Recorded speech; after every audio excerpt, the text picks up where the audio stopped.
Salve, salve! Sejam todos bem-vindos ao canal do professor Alex Nina.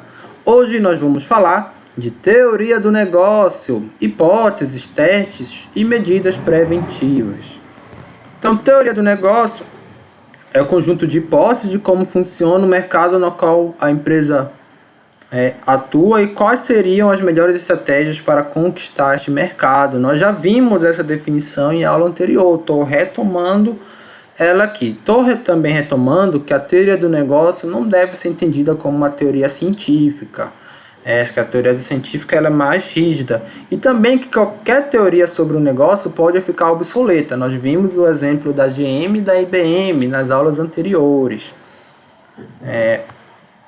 Para montar sua teoria do negócio, uma empresa considera uma série de questões internas sobre o ambiente da organização, define aquilo que uma organização é paga para fazer, inclui a sociedade, sua estrutura, o mercado, o cliente, a tecnologia. Então, seria o ambiente externo, né? São esses fatores.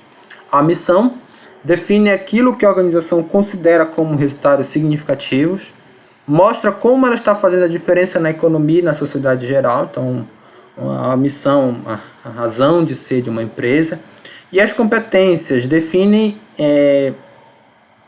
em que a organização precisa se superar para atingir ou manter a liderança. Então, do que é que ela precisa, né? A gente está numa indústria automobilística, nós precisamos de engenheiros mecânicos, enfim, né? Nós precisamos de bons administradores. Então, tem tudo isso. Especificações válidas para uma teoria do negócio. Então, hipóteses sobre o ambiente, missão e competências precisam se encaixar na realidade, então precisam estar alinhadas aqui, no contexto. As hipóteses sobre o ambiente, missão e competências precisam encaixar entre si, claro, né? As competências estão alinhadas com o ambiente e com o que a empresa quer, então tem que ter coerência em todas essas hipóteses. A teoria do negócio precisa ser conhecida e compreendida por toda a organização, o que é mais fácil no início, ou aqui a gente pode falar na empresa pequena, claro, né?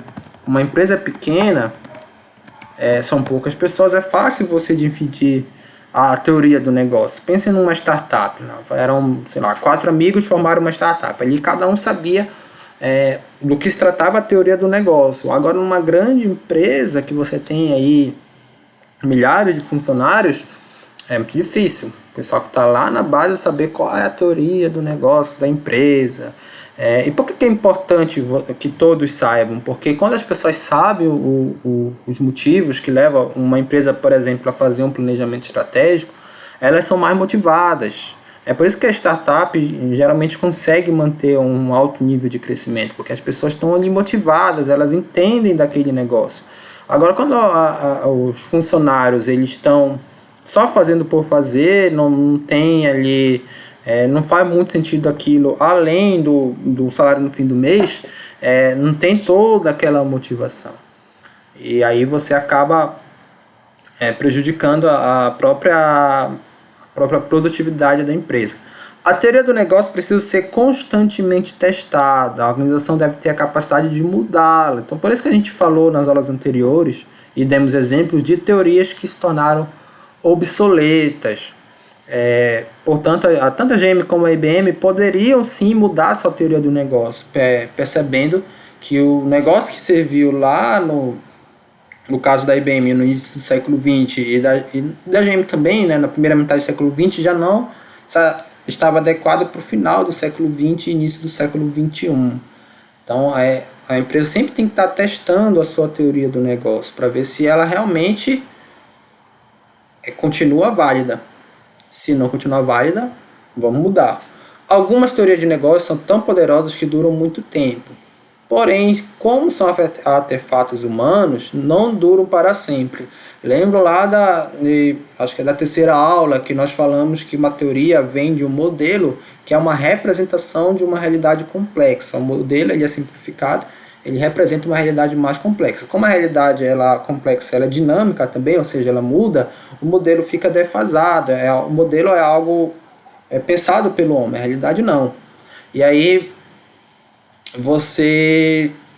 toda a teoria do negócio, ela uma hora vai cair por terra, podem ter certeza. Toda teoria do negócio, a empresa vai conseguir se manter se ela conseguir acompanhar a própria mudança na realidade dos negócios, modificando suas teorias conforme a própria realidade for sendo modificada.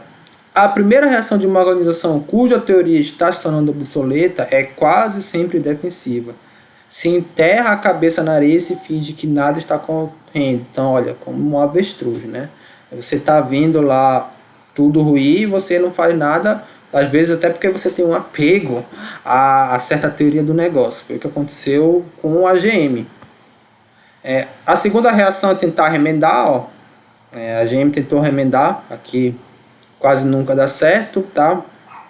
Então primeiro ela ficou ali sem fazer nada, depois que ela percebeu que ela tinha que fazer alguma coisa, ela tentou fazer remendos, que também não deram certo. Quando uma teoria dá os primeiros sinais de obsolescência, está na hora de começar a pensar novamente. Deve-se perguntar quais axiomas a respeito do ambiente, que é a hipótese, está melhor usar o termo hipótese,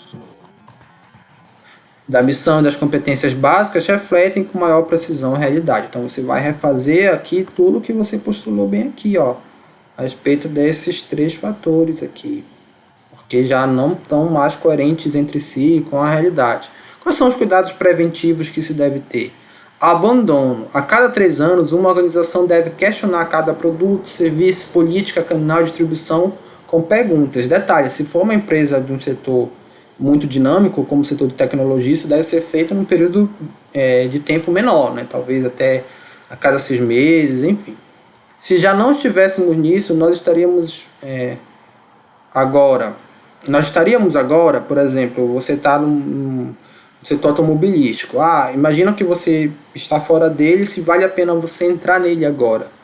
Porque isto já funcionou. Apesar de nos parecer isso não funcionou, apesar de nos parecer tão promissor. Mais uma pergunta de controle.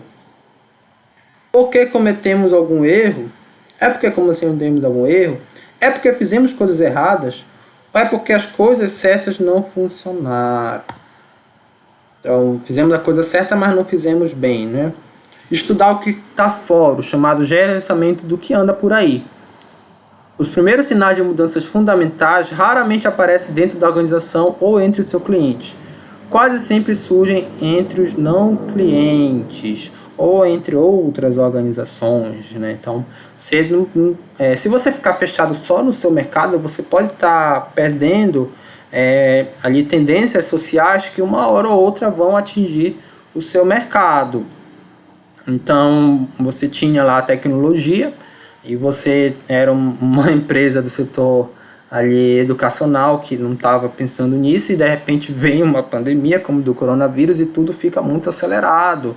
E aí só que a questão da tendência tecnológica, ela já estava sendo uma realidade em outros setores, tá bom? Até que o setor da educação também, mas tem setores como gênero alimentício. Apesar de o iFood já estava aí antes da pandemia, mas ainda tinha lá aqueles empreendedores com o espaço físico. Claro que isso nunca vai acabar, mas que não estavam percebendo ali aquela nova tendência, né? Então, estava acontecendo, e como falei de novo, mesmo tanto no próprio mercado alimentício como em outros mercados, também já era uma tendência para você tornar tudo virtual, entre aspas, né? Diagnóstico precoce, sinais de alerta. Quando uma organização atinge seus objetivos originais. Então, a organização ela tem objetivo, toda organização tem um determinado objetivo principal, talvez uma missão. O que acontece depois que a organização alcança esse objetivo? É o fim da organização? Ela pode terminar e pronto, acabou? Não, ela tem que pensar num novo objetivo. Olha só. A AT&T tinha como missão dar acesso ao telefone a cada família norte-americana. Isso foi conseguido nos anos 1950, então ela conseguiu todos os seus objetivos. Não que ela acabou, né? Acabou o objetivo principal dela. Seus executivos disseram que estava na hora da empresa reavaliar sua teoria do negócio, mas o alto escalão desconsiderou. Alguns anos depois, a AT&T começou a tropeçar, sendo salva pelas leis antitrust, a quais determinaram a execução daquilo que a empresa havia se recusado a fazer voluntariamente. Ou seja, mudar ali sua teoria do negócio, né? Crescimento é rápido. Qualquer organização que dobre ou triplique seu tamanho num período relativamente curto, necessariamente ultrapassou sua teoria. Ou seja, a teoria estava esperando ali um determinado retorno e você teve um retorno muito maior. Embora isso pareça bom no primeiro momento, significa que a sua teoria teve algum erro sim, porque ela deveria prever o retorno que você estava almejando. Se você alcançou um retorno maior, pode ser que você até potencialize a sua operação buscando uma teoria mais consistente.